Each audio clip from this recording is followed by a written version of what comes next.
Right. Hello there, my name's David Bennett. I'm a consultant in PTSD and trauma. And I work with people who've been robbed, raped and beaten. I work with parents and close relatives of murdered children. And I deal with people who've had to come through some of the worst kinds of human catastrophes, both man-made and natural disasters, similar to which we've had of late, like the tsunami and also that in Haiti. One thing is for sure, we can accept the death of another human being if it's from a natural disaster more readily than somebody who's been killed by another human being, simply because we've got somebody we can blame. We can apportion the blame of that death to a person, whether it's legitimate to do so or not. Yeah. If it's, for example, a murder or somebody who's been killed by another human being, we've actually got somebody who is responsible for that death. In a natural disaster, it is not the case. We can't blame an individual, for example. We haven't got somebody to say, you were responsible for the death of this child, for this relative. Therefore, we are likely to accept a natural disaster and overcome it more readily, actually, than a disaster or an incident whereby somebody's been killed at the hands of another human being. Some people might think a natural disaster is the fault of God and blame God. Would you agree with that? That can be done. People might do that, yes, of course they will. Do you think people find it easier to cope with something God's done than they do something another person's done? Or is it more confusing? They might not. Some people might think that. I would say, if we split that 50-50 and say some believe in a faith or have a faith of a God, some who don't, the chances are that they would accept the fact that somebody's been killed not at the hands of a human being. Some people might say, well, God's a human being, that might be their faith. Others not. But certainly you haven't got a physical person to blame. Whereas in the case of a human being taking the life of another human being, you've got an actual physical person to blame, to take to court, if you like, to get justice.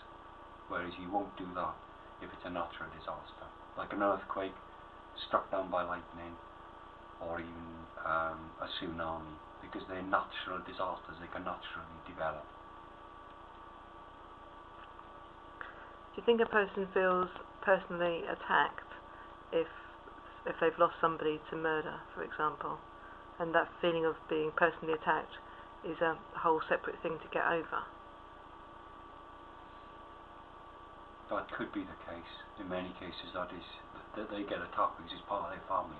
That is a phenomenon that does occur, and they get very, very hurt, deeply hurt, and anger, because anger, well, you could put it this way, they get frustrated because of the justice system. They can't get justice, they can't blame somebody until they're actually convicted. So frustration leads to anger, and that anger can cause physical problems to themselves that they might, well, even mental problems or emotional, that they might not be able to accept for a long time. But if somebody can sit down with them, explain the circumstances, explain what's going on, they're going to be able to accept it a lot more than just left to get on with it on their own. And that's what's happening a lot lately. They're just left on their own. Nobody's helping them. We're not getting the proper treatment.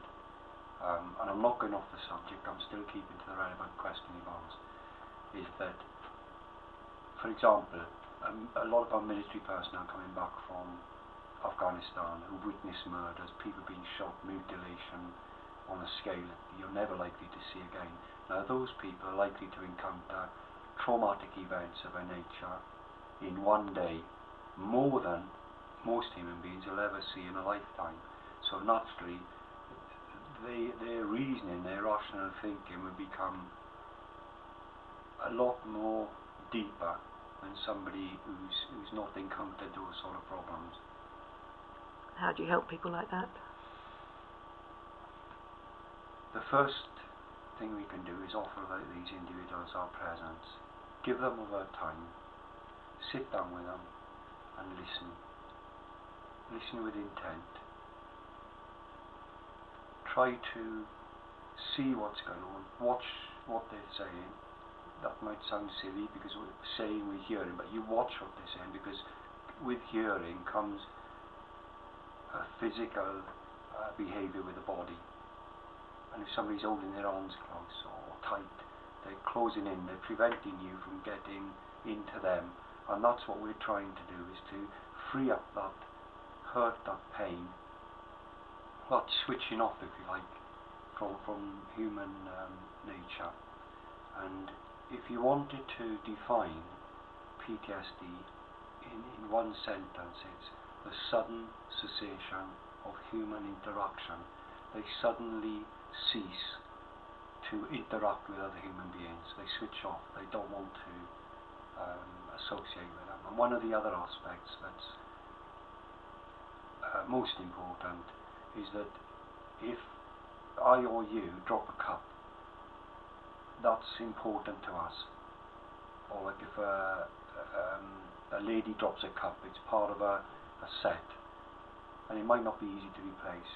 But to somebody who's been in a war zone or come back, has got deep PTSD, it's a major event to them, that you're worrying over something that's nothing.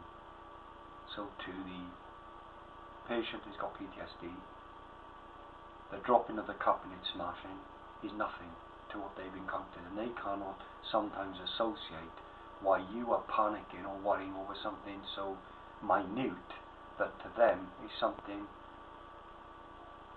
nothing, but to you is a major event. So they actually have a better perspective. Cup doesn't really matter. The patient with PTSD? Yes, I would say yes, because they see life as it really is. They've got a better understanding of life than what we see, because they've seen so much.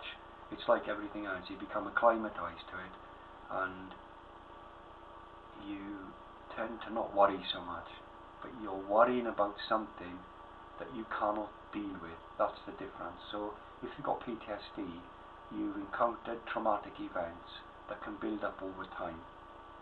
An example, if you take a soldier or a police officer who's dealing with traffic accidents, or a fireman who's trying to save people's lives every day, you are building up over time. Accumulative stress, it's called. You can build up over time stresses that eventually you are not going to be able to handle. So that's accumulative stress.